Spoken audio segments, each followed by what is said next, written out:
Hello and welcome back, my body language buddies. Today, in episode 40, the big question is, what are the signals that we missed about Johnny Depp and Amber Heard's relationship? And to solve this riddle, we will be looking at their appearances at the red carpet, press conferences, and interviews to check what did they give away with their body language signals. Remember that I've got a gift for you, my 100 body language tips in a free PDF that you can find right in the description. And thank you for supporting my channel. All you have to do is like this video, subscribe, and hit that bell so you don't miss any of my body language analysis and tips. My name is Jesus Enrique Rosas. I'm the body language guy, and together we'll uncover the secrets that people try to hide from us.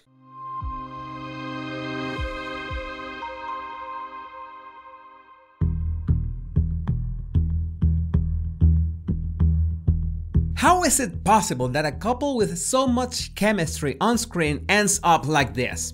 And I know that you'll be saying that looks can be deceiving, and you're right, but when I look for scenes of the movie where they originally met, the Rum Diaries, I couldn't help but notice that they showed an amazing connection. And that's the first step in our journey. What defines on-screen chemistry? And the answer is fascinating because it's something we decode through body language.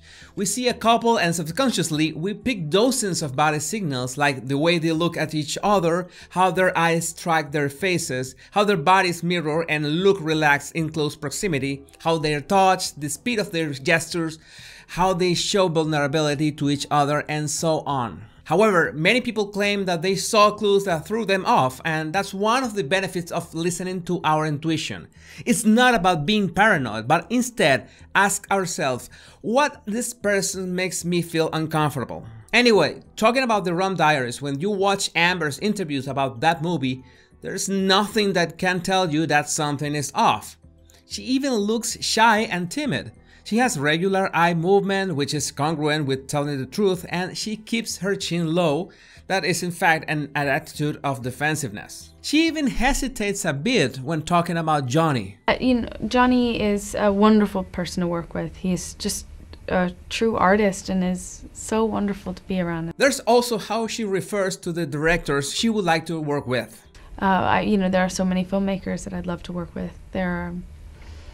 I would love to one day work with Tarsem. I think he's wonderful, wonderful director.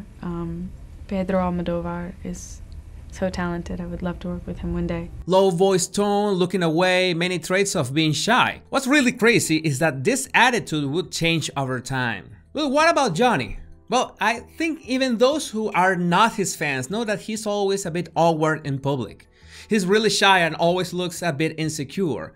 One of the best examples is this press conference of the same movie when he decided to talk in French to the public. And that says a lot about him, that he wants to get closer to his audience by speaking their language. At the same time, there's a ton of pacifying gestures as he talks. He touches his ear, he covers his mouth, he rubs his legs with his hand, he scratches his head. He seems really uncomfortable. Now look at Amber in that same scene. She hands the microphone looking directly at Johnny. She looks delighted to be there, and the moment Johnny starts to talk, she tries to fill the least space possible with her body. She had all the body language signals of joyful respect, and that goes hand in hand with the interview we saw earlier. This is where things begin to look interesting. This is the first time Johnny and Amber were seen at the red carpet in 2014. This is one of the very few times where we see him really confident with her. Remember, they hadn't married yet. He has his chin up, his chest out, and when it's time for both to pose for the press, he holds her really close. He wants to be protective, and Amber's body reactions signal that she's okay with being led. Right at this moment, even if Johnny always looks a little bit nervous, you can spot signals that he was the one leading, and Amber looks comfortable with that. When you're looking at couples, everything is like a dance. Even if one of them is usually the leader, how the other follows body movements, words, head turns, hand gestures, smiles, tells you a lot about relationship health. If you see that they're always stumbling upon each other with their body language or correcting each other in public, then you know there's something off. But this was not the case yet. It's a much different scenario when they attended the premiere of the film Mordecai in January 2015, less than 2 weeks before getting married. Well, it's easy to be a bit confused about Depp's attitude here. He shows his usual shyness, but also he's leaning more and his chin is almost always stuck to his chest, like he feels threatened. Again, he always has that slight defensive stance, but in this case it was more pronounced. It's also important to notice that he looked at Amber a couple times before answering some questions. We can't possibly know what did he say, but looking at her before answering is being a bit insecure. If there was any power dynamic to be seen, it was him trying to feel more secure just by being with her. Amber's body language mimics him. She also lowers her head and looks to the sides, and her smiles seem a bit forced. So far, and right before getting married, we see consistent body language expressions, at least in these public displays. Now, that was Johnny's movie, but what about Amber's movies? This clip is from the premiere of The Danish Girl in that same year, and we begin to notice some differences in attitudes. First, the strongest body language clue is when they step out of the car. Everyone is screaming Johnny's name. No one's really paying attention to her, and it shows in her facial expressions. She even has a split-second display of something that, of course, is nothing like happiness or anything. It goes on for a few minutes and at last, she starts to smile broadly. There are a couple counseling records that confirm that Johnny didn't want to go to that premiere and Amber just convinced him. Anyway, that drove a lot of attention to her, even if people were just shouting Johnny's name. Oddly enough, she looks way more relaxed and has a more sincere and authentic smile when she was on her own, both with the director and with the fans. That's a small clue that will become relevant later on. After they got married in 2016, one of the most relevant videos together is the apology that they had to issue to the Australian government because Amber smuggled her 2 dogs to the country while Johnny was filming there. It was, of course, Amber's mistake. Johnny was absolutely not aware of all the quarantine regulations and he thought that his celebrity status would help them. In fact, the Australian government forced them to do the video because of his celebrity status, so they could be a very visible example. The most relevant body language signal here is that Amber is leaning towards him, like she's looking for support. Even if Johnny accepted to apologize, his body is just a bit facing away from her, like this is not my fault. In neither of them is the slightest display of regret in their faces. There are no emotions. And it's interesting that Amber uses her hair to cover part of her face, as if hiding. The only relevant emotional reaction is Amber's double blinks. She's upset about having to make that video, and Johnny, well, he looks like a sad case of chronic constipation. Less than 2 months later, Amber filed a restraining order against Johnny claiming domestic violence. And this is when things began to turn really weird. For example, the records of Amber's facial bruises makes no sense. You see that in May 21st, there's a bruise pattern on her face and absolutely nothing to be seen on her cheek, right? Then, on May 27, there's one bruise right of her cheek. Where did it come from?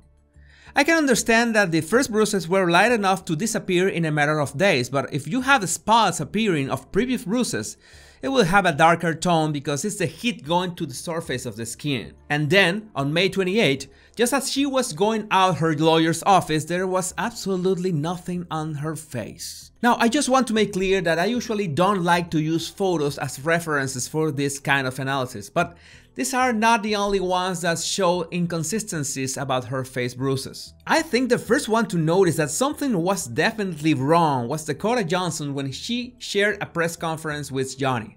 They are sitting next to each other and, out of the blue, Johnny sort of shows her his finger. Now we know that it was hurt when Amber broke a bottle on it, but at the moment he kind of jokes about it. But Dakota pays way more attention to Johnny's general demeanor than to his finger. And yes, she's also looking at the man that is talking on the other side of Johnny, but her eyes drift again to Johnny's face, his finger, and his face and body again. It's like she's picking up signals. She feels like something is off, but she won't ask directly, and much less at that moment. And that's something I always recommend. Both men and women have intuition. It's more of a feminine trait, but we can also develop it. But it's no use if you listen to it, but don't try to find out what's going on. Always try to make people open up. Now this is my favorite clip. Alice Through the Looking Glass premiered in May 2016. Pay attention to Johnny's words. Globe, do you have a message for your fans right now, Mr. Depp? I'm scared to death. I'm frightened and I don't know what to do. I'm confused and I want to go home. That would be a really bad month for him because his mother will die 9 days later. And just 3 days after that loss, on May 23, Amber would file for divorce. I'm sure that qualifies to earn all the biatch that Aaron Paul said in Breaking Bad. But look at Johnny's eyes. When he says, "I'm scared to death," he turns his eyes to his left or memory side. He's remembering. Then when he says, "I'm frightened," he looks to his right or thinking what could happen in the future. He first remembers what has happened and then imagines what could be next. This was no joke. He was sending a subconscious message, and many people got it, as well as that left eyebrow twitch, another emotional marker of stress. Watch this. This is the elevator of Johnny's penthouse in New York. And that's Amber, who is going to pick up a very special guest. That's James Franco. We see them entering the elevator, he getting closer and closer to her and putting his head against her, almost in her neck. Obviously a very intimate gesture, and the circumstances are really compromising. And wait a minute, there's a time and date here. Let's see. Hey, May 22nd, 2016. What do you know? That's 1 day before filing for divorce and barely 1 week after Johnny lost his mother. So I guess that scene from Zombieland where she starts as a cute damsel in distress and ends like a merciless monster was quite foreshadowing. Sadly, this is not a story about cheating, which is included, of course, but one that is more of power toxicity in a couple. And this is something that can go both ways, from men to women and vice versa. Sometimes it's a two-way street, and unless the victim decides to break free, it always becomes a downward spiral. It will be easy to think that Amber did it for the money, but she claimed that she had donated the divorce settlement, a full $7 million, to charity. But I just want you to look very closely at Amber's face when this host mentions the $7 million. There was a divorce settlement, you got $7 million. People were saying this is all about the money.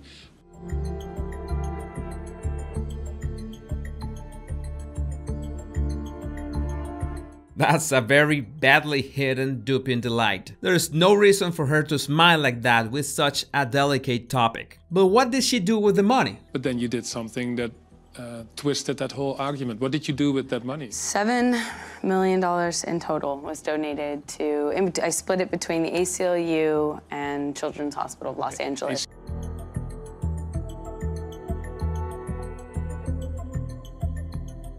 It's interesting that when she answers, she looks away and down, like not sure of what she's saying. But at least her lawyers are really sure that up till now, no, she hasn't given away the money. She was lying. Even after audio tapes were leaked to the press in early 2020, that didn't stop Amber from speaking with absolute confidence at the London courts in July regarding the legal case of Johnny suing the British tabloid The Sun for a smear campaign. Even if she's reading her statement, she takes time for pauses to look at those around her. But let's see if you can pick up the critical word. It has been incredibly painful to relive the breakup of my relationship, to have my motives, my truth questioned, and the most traumatic and intimate details of my life with Johnny. Yeah, my truth. The moment you say my truth, you're implying that there are at least 2 or 3 truths out there and you have your own. That doesn't sound good. She also wore plain black buttoned up to her neck to project austerity and seriousness, like reinforcing the notion that she didn't do it for the money, and her truth implies that she's the victim. Now there's also the issue of how studios have reacted to the Johnny and Amber situation. There are reports about Disney technically not firing Johnny from the Pirates of the Caribbean franchise, but instead plans a reboot led with Margot Robbie and Karen Gillan. So far, Jack Sparrow is in script limbo. Given that Disney also owns Marvel, I hope they go all out with those white lines and we get to see a Captain Nebula movie. But Johnny was actually fired from the role of Grindelwald in Fantastic Beasts, and Mads Mikkelsen will be replacing him. So, for the sake of consistency, my suggestion is that the movie should be renamed to Fantastic Beasts and How to Cook Them. While I was making this video, Amber Heard was still attached to Aquaman 2, and since Warner Brothers is also recasting Henry Cavill as Superman, well, that's enough proof that some studios just want to watch their fans burn. How can something like this happen? How can someone fall in love and let life derail this way?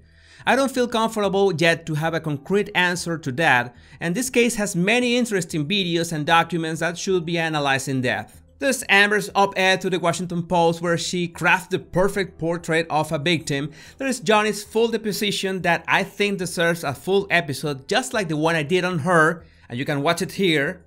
The leaked audio recordings, Elon Musk showing her his rocket, you name it. I'm more than ready to keep connecting the dots in this case, and the best feedback I could have is your comments. Just tell me which documents or videos about this case deserve more attention, and I'll be more than glad to check them out to go further down the rabbit hole. Relationships are always complex and have many sides and angles. The idea is to study them to be better prepared so we don't make the same mistakes. One more thing.